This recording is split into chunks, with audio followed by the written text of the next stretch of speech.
Assalamu alaikum, 9th class. How are you? I hope you will be fine. Now we start our lecture. Subject chemistry, MD pack, page number 17. Question number 2 applying का part है, उसका third part है define homogeneous and heterogeneous mixture. इन दोनों definition को हमने define करना है।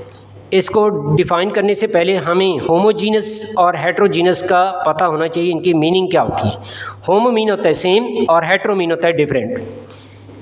जीनस मीन होता है जान, यानी वो मिक्सचर जिसकी क्या हो, एक फेज़ हो, एक जैसी हो। हेट्रो मीन क्या होता है, डिफरेंट, यानी वो मिक्सचर जिसकी फेजेस एक से ज़्यादा हों।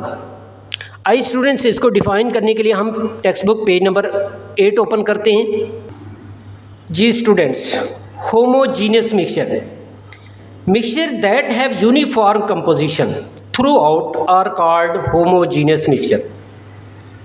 एक एग्जांपल है एयर, गैसोलीन जिसे पेट्रोल कहते हैं, और आइसक्रीम, यानी ऐसे मिक्सचर जिनकी मुकम्मल तौर पर एक फेज़ हो। यूनिफॉर्म कंपोजिशन मीन एक जैसी फेज़ हो, तो उसको होमोजीनियस मिक्सचर कहते हैं।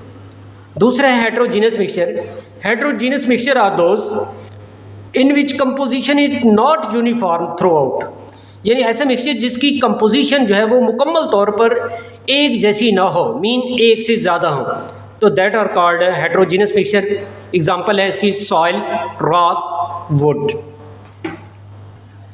जिस स्टूडेंट, क्वेश्चन नंबर 2 का फोर्थ पार्ट है how cation and anion is form, यानी कैटाइन और एनाइन कैसे बनते हैं।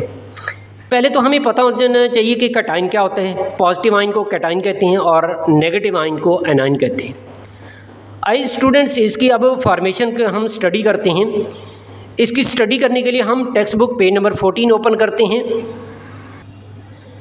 जी स्टूडेंट्स, अब हमने पढ़ना है कैटाइन। एन एटम और ए ग्रुप ऑफ एटम, यानी एक एटम भी हो सकता है और एक से ज़्यादा एटम भी हो सकते हैं। जब एक से ज़्यादा होंगे तो हम उसको ग्रुप ऑफ एटम कहेंगे।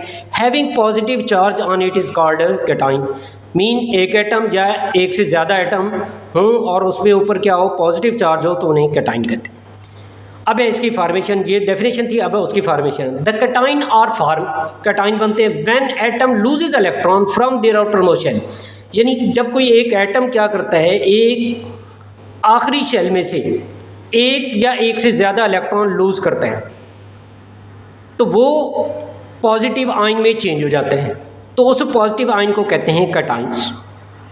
जब एक एटम एक इलेक्ट्रॉन लूज करेगा तो उसमें पॉजिटिव 1 आएगा।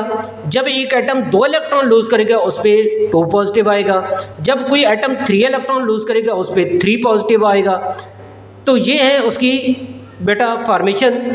फॉर एग्जांपल क्या है, Na positive, K positive, R cation. अब क्या है, हाइड्रोजन है इक्वल टू H पॉजिटिव +1 है, यानी और +1 इलेक्ट्रॉन, मीन इसने 1 इलेक्ट्रॉन लूज के लिए इसलिए +1 आया। Na सोडियम है, इसने क्या किया, आखिरी शेल में से 1 इलेक्ट्रॉन लूज किया तो उसमें पॉजिटिव 1 आया। कैल्शियम है, इसके आखिरी शेल में 2 इलेक्ट्रॉन होते हैं, उसने 2 इलेक्ट्रॉन लूज किए, इस पर पॉजिटिव चार्ज आया। नेक्स्ट है एनाइन। एन एटम और a group of atom that have negative charge on it is called anion, यानी एक एटम है या ग्रुप ऑफ एटम है उसके ऊपर नेगेटिव चार्ज है तो उसने एनाइन करते हैं। अब इसकी फॉर्मेशन है, anion is form by gain और addition of the electron to an atom. जब एक एटम के आखिरी शेल में एक या एक से ज़्यादा इलेक्ट्रॉन ऐड हो तो उनको कहते हैं एनाइंस, यानी वो एटम फिर कन्वर्ट हो जाता है एनाइन में, मीन नेगेटिव आयन में। For example Cl negative chloride ion and O2 negative mean oxygen के आयन हैं। अब इनकी फॉर्मेशन है, देखें Cl +1 इलेक्ट्रॉन, एक इलेक्ट्रॉन गेन कर रहा है क्लोरीन, तो केस में कन्वर्ट हो गया Cl -1। ऑक्सीजन O है +2 इलेक्ट्रॉन, ऑक्सीजन 2 इलेक्ट्रॉन गेन कर रहा है अपने आखिरी शेल में, और इस पर क्या आ गया, O2 नेगेटिव, यानी उस पर ऊपर नेगेटिव जो है वो 2 आया उसके चार्ज, क्योंकि उसने इलेक्ट्रॉन दो गेन किए। अगर कोई एटम 3 इलेक्ट्रॉन गेन करेगा उस पर 3 नेगेटिव आयन आएगा। तो ये है स्टूडेंट्स इस क्वेश्चन का answer. Next students, write down the chemical formula of silicon dioxide and calcium chloride. Silicon dioxide SiO2, silicon का Si, डाइऑक्साइड मीन O2, यानी ऑक्सीजन के 2 एटम हैं। दूसरा है कैल्शियम क्लोराइड कैल्शियम का Ca क्लोराइड CaCl2, तो ये उसका फार्मूला है कैल्शियम क्लोराइड का।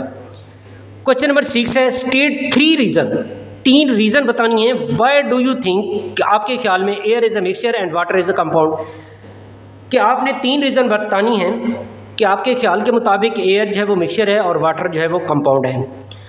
आइए स्टूडेंट्स, ये एक कंसेप्चुअल क्वेश्चन है, इसको डिस्कस करने के लिए हम एक पेज पे आंसर इसको हम लिखा हुआ है, उस पर हम डिस्कस करते हैं।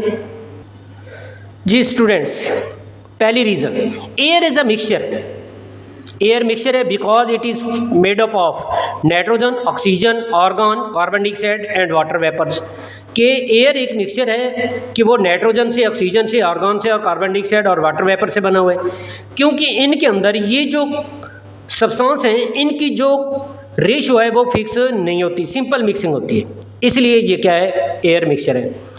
अब वाटर जो है वो कंपाउंड है, इसकी रीज़न हमने डिस्कस करनी है। Water is a compound because it is made up of hydrogen and oxygen atom by a fix ratio 2:16 या 1:8, मीन वाटर जो है वो कंपाउंड है, उसके अंदर जो है वो रेशो क्या है, फिक्स है। Number 2, air is a mixture because it has no chemical formula, क्योंकि मिक्सचर का कोई फार्मूला नहीं होता, इसलिए एयर क्या है, मिक्सचर है, क्योंकि इसका कोई केमिकल फार्मूला नहीं होता। अब वाटर कंपाउंड है तो इसका क्या होता है, केमिकल फार्मूला होता है, दैट इज़ H2O, क्योंकि कंपाउंड का केमिकल फार्मूला होता है, कंपाउंड को हम केमिकल फार्मूले से रिप्रेजेंट करते हैं। तीसरी रीज़न है बेटा, air is a mixture because it can be separated by physical method, कि आप मिक्सचर को क्या कर सकते हैं, फिजिकल मेथड से सेपरेट कर सकते हैं, तो therefore air is a mixture, it can be separated by physical method, यानी एयर को आप फिजिकल मेथड से अलग कर सकते हैं। Water is a compound because it can not be separated by physical method, water एक कंपाउंड है क्योंकि इसको आप फिजिकल मेथड से अलग नहीं कर सकते, तो यही रीज़न है कि वाटर जो है कंपाउंड है कि इसको आप फिजिकल मेथड से अलग नहीं कर सकते। ओके स्टूडेंट्स, अल्लाह हाफिज़।